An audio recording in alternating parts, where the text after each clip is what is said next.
Welcome to the 2024 Economic Depression and Preparation Channel. I'm your host, Tony. Thank you for joining me on this March 17, 2024 edition. Thank you for joining me. Please be sure to subscribe to this channel for the latest news, interpretation of financial news and data as it becomes available. Happy St. Pat's Day. Happy weekend. I hope you've had a wonderful, productive, restful weekend all in one. And today I'm just here to talk about briefly the inflation that isn't going away and is the prospects of a rate cut is just slowly dwindling every week and every hour that we continue to go through this. So according to CNBC.com, this week provided a reminder that inflation isn't going away anytime soon. We've known this. We've been preaching this on this channel for the last 4, 5, 6, 7 months. And as you can see, stubbornly high prices in gas, food, utilities, transportation costs, input costs, production input costs for these businesses, and there's still people that are still companies that are laying off, not just in tech but in other sectors as well. Even though we're getting conflicting reports that the job market is somehow quote unquote growing and strong. So this is what we're looking at. And so because of this, all of the nature of this across the board, the next meeting that the Federal Reserve Bank chairman has is coming up this Wednesday. And right now, the bad news is that the consumer prices rose 3.2% over from a year ago. And the release of last week's CPI numbers show that this is not slowing down, that the inflation is even increased up almost 1 full percentage point from a year ago. As right here, 1.2% in the PPI index has increased since August 2023. So we're looking at a situation here that the Federal Reserve Bank has basically two options. Either they leave rates unchanged, which I think they will in the beginning in this next rate cut meeting coming up in June, leave rates unchanged, and then they may have to start raising rates at the end of this year instead of lowering rates, as many people have been expecting.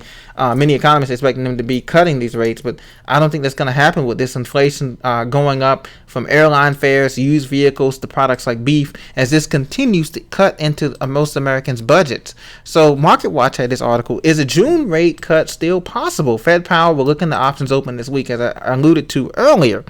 So, this is a political year, obviously, and different things like that. I don't want to get into that, but I do want to get into is that this 2-day Fed policy meeting that they're going to be having, and I believe that they're going to leave rates unchanged in June and then possibly start raising rates later on this year as we get closer to December. And this is going to be as a result of runaway inflation and U.S. retail sales that are slipping here. According to APnews.com, February retail sales were only up 0.6%. That's not a lot. Yet fissures have emerged and what has become a driving force in the U.S. economy. What they mean is, obviously spending, 75% of the U.S. economy is based on spending. Well, if that doesn't happen, if spending slows down in a consumption-based economy, which it is, then that means that we're going to have a situation here where, we're going to have a lot of people that products are not going to be moving off these shelves.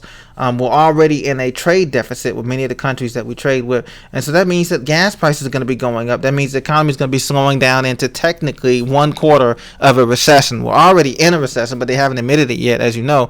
So this is going to be kind of like how this is where the rubber meets the road right here, because the average national price of gas is $3.41 a gallon, according to AAA. That's up from $3.39 a week ago. This is for regular unleaded, but we know places already at $3.69, $3.70, $3.75 a gallon already in the Northeast, in the Midwest, out west especially. They're already above $3.75 a gallon for regular.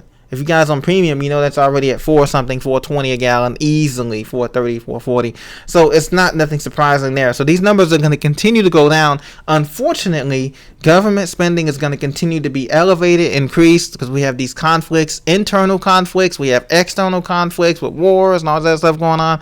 So don't expect that to go down. Don't expect the debt to go down. And the debt is increasing at $100 trillion every 3 months, according to one survey done by one of these banks, Wells Fargo, I believe. So this is going to be the problem when you have unlimited spending, unchecked spending, and you have more coming in, you have more going out than you have coming in. And this is going to be a problem for the U.S. economy. However, since it's a big economy, $15 trillion economy, it's going to feel the effects lesser, but there is going to be a slowdown coming.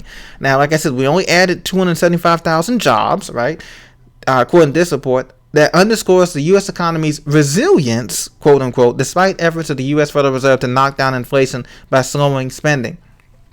At this point, ladies and gentlemen, I think the greatest fear is not inflation but deflation, because that means that the economy is at a standstill. That'll be the worst combination to have, is deflation along with job losses and unemployment rate going up into the to the double digits. That'd be the worst combination to have for America and U.S. dollar, what that would mean for the U.S. dollar worldwide. So Great Britain, UK, they're in a recession already. And other countries are doing tightening measures. I saw that earlier today. I wanted to bring this out. Turkey, one of the countries in the G20, they're doing tightening measures. They're tightening, doing some fiscal tightening going on here. Even though their economy, their Turkish lira crashed, I believe it was a couple years ago. They had a currency crisis. A sovereign debt crisis. We're going to be experiencing that too, but they're actually trying to do the right thing by tightening their rates and tightening the credit standards. I wonder if that's going to translate to something like that over here. What do you think, guys? Ladies and gentlemen, do you think that we're going to be doing some fiscal tightening coming up here after the November elections and after the new year, after we get into next year? Do you foresee that happening, or do you think that the next year they're just going to open up the floodgates again, drop rates to zero, and start helicopter money, quantitative easing, universal basic income, and just do that again? Do you think we're going to go down that road again, or do you think we're going to see a wild card or audible here, and we're just going to go on the quantitative tightening and the risk a whole bunch of deflation and a bunch of unemployment in America? What do you think? Let me know down in the comments. What do you think? God bless. Enjoy yourself this weekend. Continue to prep, but have fun too as well. Enjoy your family, friends, cohorts, chums.